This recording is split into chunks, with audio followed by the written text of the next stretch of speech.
He said, actually, we ain't moving. How did you know that was my move? The robot, always. Sorry, yeah. Reliable source. Go to the robot. we went the goddess. We were the goddess. The goddess a geek. The goddess. I like that. Goddess a geek. Yes. That's pretty much anyone that knows me. That's really what it is down to. I'm the biggest dork, as y'all know. Nice. I've been geeking out over everyone here at C2E2. So yeah, I'll take that. Goddess a geek. I like that. So, I like it. Without further ado, we want to introduce K-Max. Kaz G. Yetide Badaki. Yes. American God. American Gods. We here with the one and only. You play a very intense role. How do you go through this on a day-to-day basis? Wait, you don't just envelop people every day? That's not a thing y'all do? No? It's a godly thing. Right. No, I think that's what fuels me. It's like being a dork and getting to play in this sandbox with people that I absolutely adore, like Ricky Whittle, Pablo Schreiber, Emily Brown. You know, you coming in every day with these kinds of people that just fuel the soul. And then working on a Neil Gaiman project. Wow. I mean, yeah.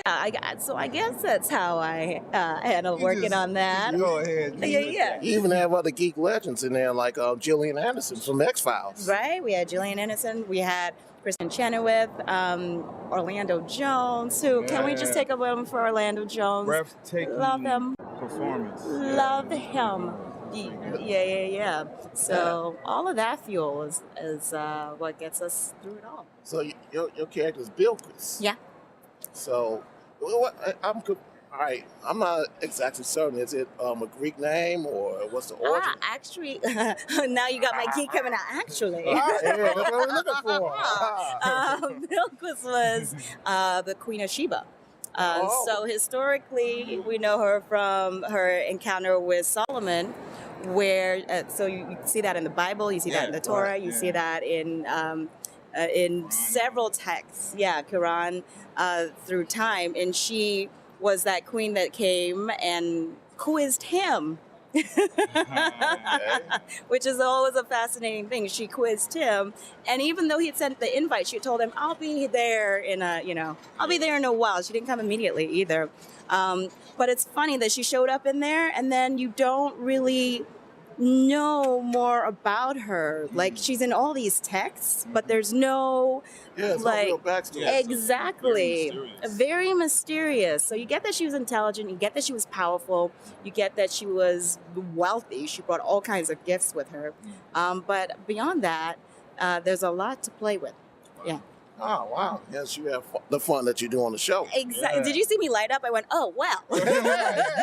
So, speaking of, Sheba, so this is, African descent, and you're originally born in Nigeria. Yeah. West African.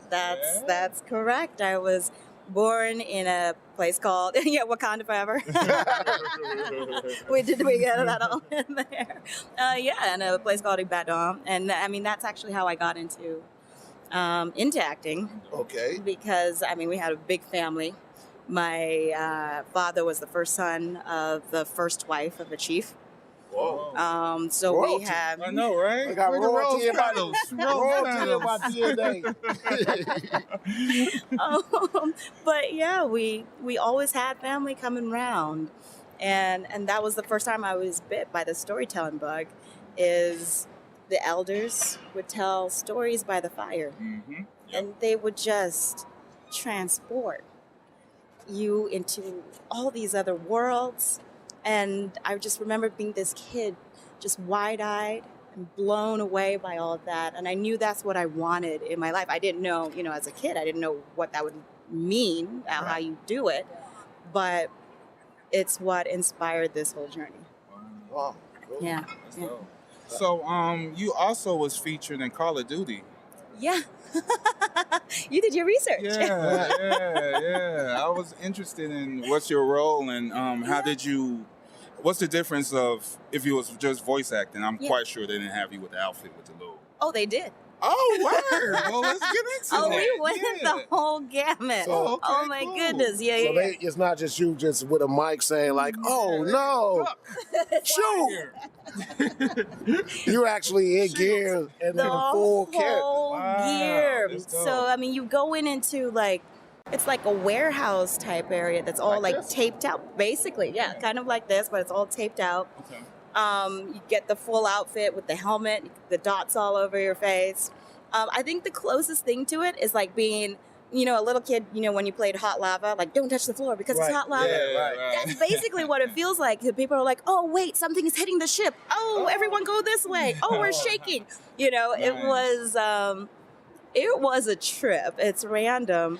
Although the technology is fascinating because even the cameras they were using, if you look through the camera, you could see the ship.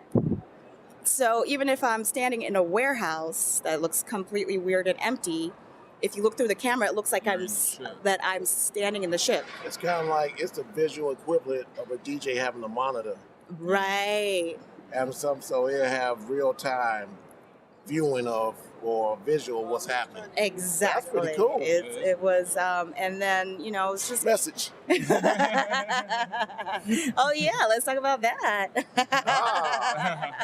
Yes. Yeah. All right. Well, speaking of messages, American Gods is essentially, which Ricky, elaborated greatly yesterday. Yeah. The whole thing of the old gods and the people's beliefs and the system versus the technology. Right. So how is that, but, the role that you play is one of the oldest, Yeah. Get it natural, Or get it out.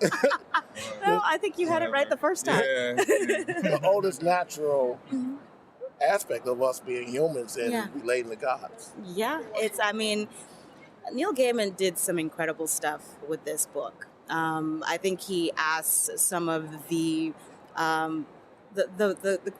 some of the deepest questions that move us as a culture, as human beings, and he asked where we came from and where we're going, and I think that's why we also end up touching on a lot of topical subjects, because he's looking at that whole span of who we are as human beings. So it's as an actor, it's exciting to get to be a part of that kind of discussion, and it's exciting to raise questions that need to be raised. So I mean, if you're asking me how it's affecting me, how do I feel about being a part of it? Hey man, this is heaven. So along with being in heaven, if you had choose a role, a character, anything that you had to play, in the past, present, future, who would you play? Who would you want to play? I'm gonna look right at camera. Go ahead. Yeah, so let them know. I'm just saying, if certain people are listening, you might know of a character known as Storm. Yeah. Oro Monroe. Monroe, African goddess. An actual African-born. Nigerian. I'm just, You know what I mean? I'm just saying. I know what kind This of is Africa real. is what I'm talking about. So that would be the answer. Storm. All day. All Storm. day. She got my vote as well. You know what I mean? Yeah, mine as well. So yeah, we might start a little campaign, little petition, like get that out of there. Even Let's get more her. so, we may have actual insight that it may be future X-Men movies may be started integrated into MCU. Ooh. Okay, y'all learned a little something today. I'm just saying. Yeah, So, So you heard it here, yeah, 2018. Let's work that magic, B. So yeah, do you have any shout outs or anything you like to let off or tell any people at home, aspiring actors? Wait a minute, you are really sort of home because you used to live here. I used to live in Chicago. This whole experience has been a little surreal because I haven't been here in 10 years. And back. yeah, and this is where I started. This is where I started in theater. I was right down, with places like Victory Gardens and Goodman Up in Lincoln Theater, Park, right? And Goodman, downtown. Steppenwolf. Nice. All of these More Lincoln Park. places. This is where I started honing my craft, and then I did the Actors Mecca, where I just packed everything up in the car and drove to LA. And so it's really surreal to be back here talking to you all about the journey. It's actually quite incredible. Yeah. Glad to be a part of this incredible experience. So you heard it first, Unscripted Nonsense, and then when can we look forward to season 2? Okay, we actually, before we got on a plane here, we did our first read-through of the first episode of season 2, and we're getting right into filming this month, actually. Any other upcoming projects you have? So, oh my goodness, a surprise I had. Do you all know Nnedi Okorafor, who is this incredible Afrofuturist writer who also writes on Black Panther comics? She has a series of books called The Akata Witch, which I got to narrate on, and she actually showed up at my booth yesterday. Is she still here today? We were not sure because her signings were yesterday, but maybe she's floating around. So, but you can look out for me narrating on her books. Okay.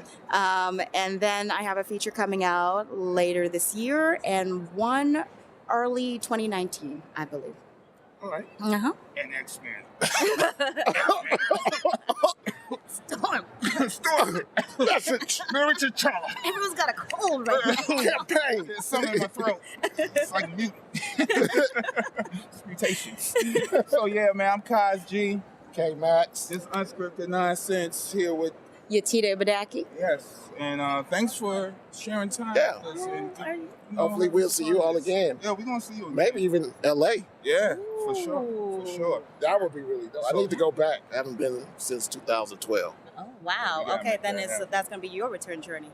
Yeah. Yeah. I hear it's all different around the Maya now downtown. Yeah, no, it's very different down there. Yeah. Cool. So, all right, y'all. Check out For American Guys, us, Unscripted Nonsense. We out. 2 fingers. Peace. Peace.